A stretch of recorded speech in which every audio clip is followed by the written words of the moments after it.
Hi guys, I'm Laurie Vitale. On this episode of Laurie in the Kitchen, I'm going to show you how I like to make baklava. I've had a lot of requests over the years to share this recipe. Do keep in mind that this is just my version, although it's pretty normal compared to other recipes because when it's this good, you don't really want to veer away from it. It's very easy to make. It just does require a little bit of patience, but all good things require a little bit of patience, am I right? Now, I love this recipe. My friends and family love this recipe. My best friends, Mike and Bree, which you might know from social media, they adore this recipe and I love making it for them. And I love sharing it with everybody at the office for our family business. It's just wonderful. The ingredients for the filling are not very many, but they're all the right ones. I've got some chopped walnuts. I need a zest of a lemon and an orange. I've got granulated sugar, cinnamon, salt, and melted butter.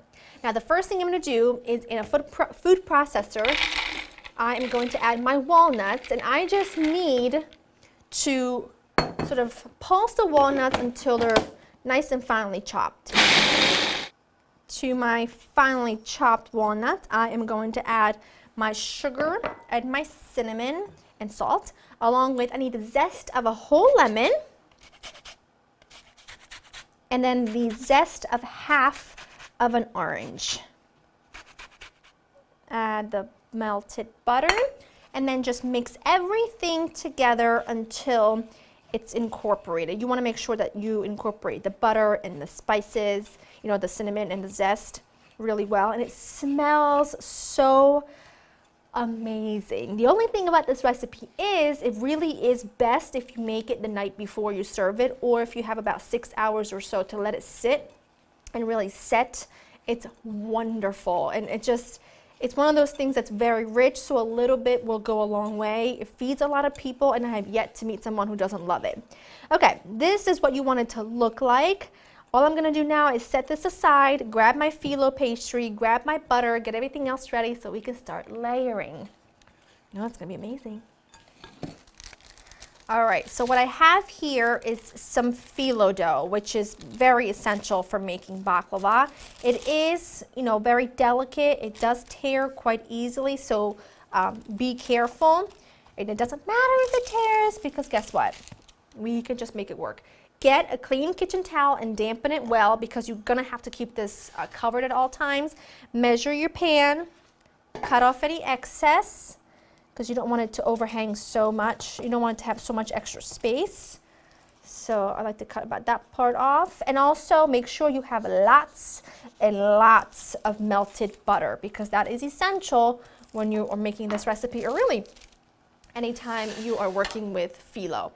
I've got a 9 by 13 inch baking pan here, melted butter in here. What I like to do is keep my butter close to me. Let me just put a little mapping underneath my butter. You need to brush a little butter underneath like that. And now listen to the math here that we need to do.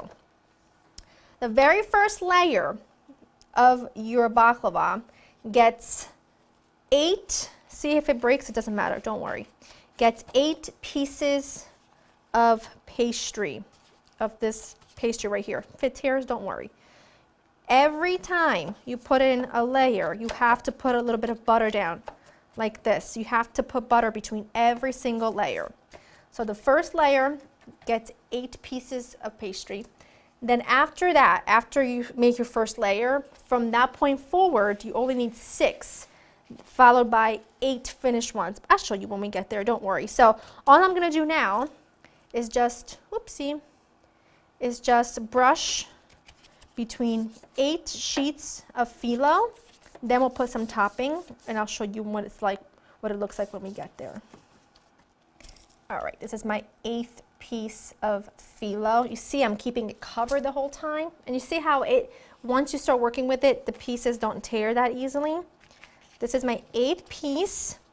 I'm gonna brush it liberally. So remember, I did 8 pieces of phyllo and I've been brushing a little bit of butter in between each and every single layer. It is definitely sort of tedious and it is labor intensive because you've got a lot of layering and brushing to do, but it is beyond worth it, beyond worth it. And then once you're done your 8th layer, you need about 3/4 of a cup of your filling. And don't panic if you don't think it's enough, but once you're doing all, 5 layers of filling, you'll see that it works out more than perfectly. So now I've got my filling. Now what I need to do from this point forward, I need to do 6 layers of buttered phyllo, then more filling. 6 more layers of buttered phyllo plus more filling. You need to do that 5 times until you are left with the very top, which is the last 8 pieces of phyllo. I will have everything written in the recipe on my website, like really a breakdown of each layer. But really at this point, it's just a matter of layering, buttering, layer, butter until you reach the top, really. And it's really simple. It's just, you just have to kind of like pay attention and count as you go, because you don't want to lose count for sure. So I'm going to do my second layer, and I'll meet you when I'm at the top. And when you get to this layer, the first layer on top of the filling is a little difficult because you see how it moves around. So I just kind of tap like so instead of brushing, because it does move all over the place. Okay, just brushing the very, very top. So to recap, what you need is 6 layers of puff pastry, phyllo. You need 6 layers of phyllo. So the very first layer has 8 pieces with butter in between. Then you've got your filling, and that's the first layer. Then your second, third, fourth layer, and fifth layer are all 6 pieces with butter in between, and then the filling in between that. And then the very top layer has 8 as well. So in total, you need 6 layers of phyllo, 5 layers of filling. Okay, I also have my oven preheated to 350. Now at this point, I just need to take a sharp knife, and you need to cut all the way through, okay?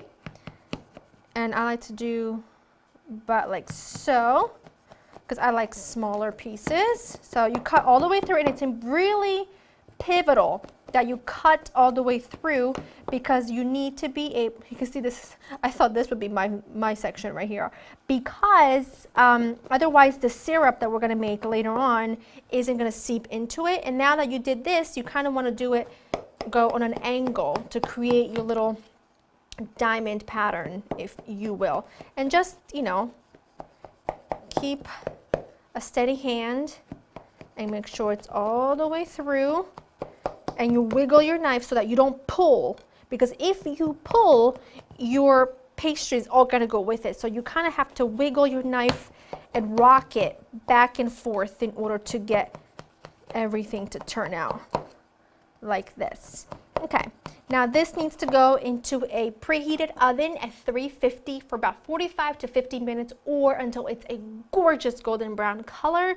I like to keep it in there just right about there. Keep an eye on it right around 40 minutes. Some ovens are hotter than others, so make sure you keep an eye on that. And overall, like I said, you just want it to be a really deep golden brown color.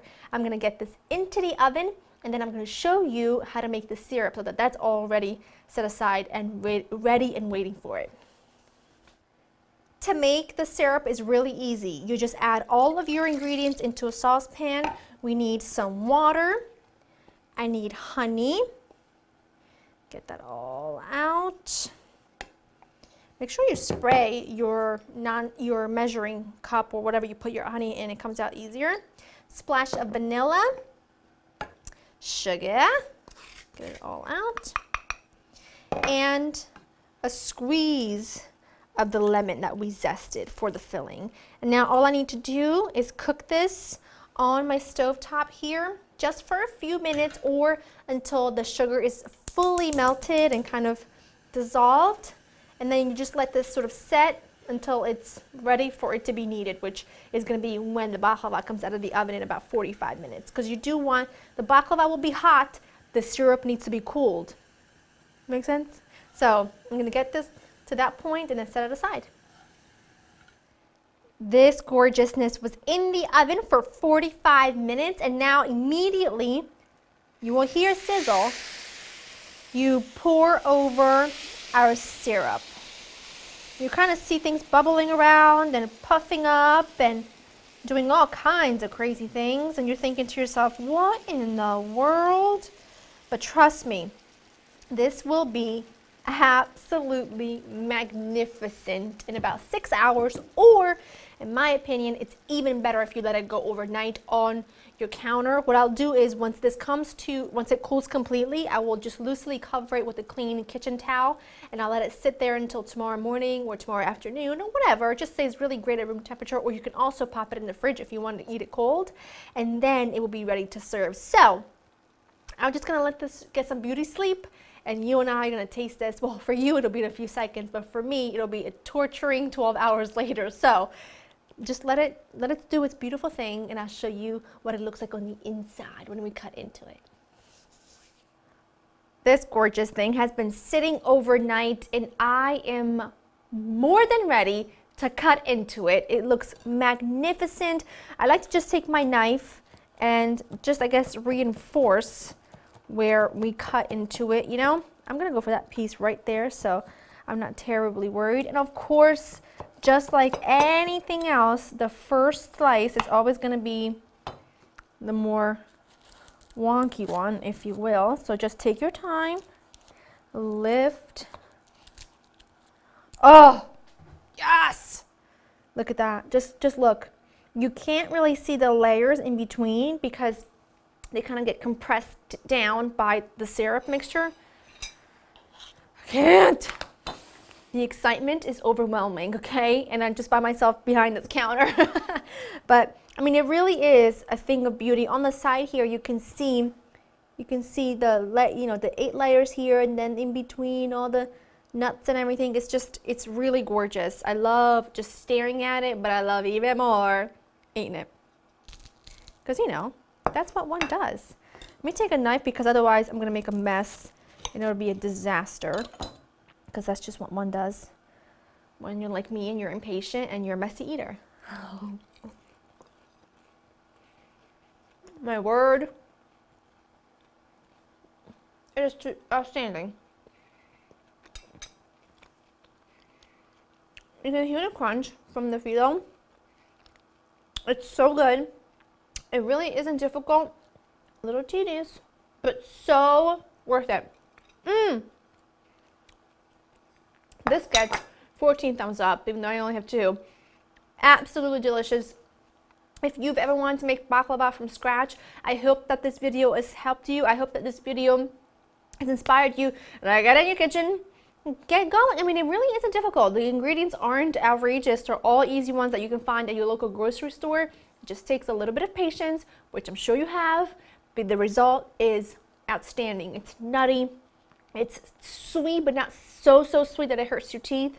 It's crunchy. It is everything and more. I hope you enjoyed spending time with me. Of course, the recipe will be on laurainthekitchen.com. I'll see you next time. Bye.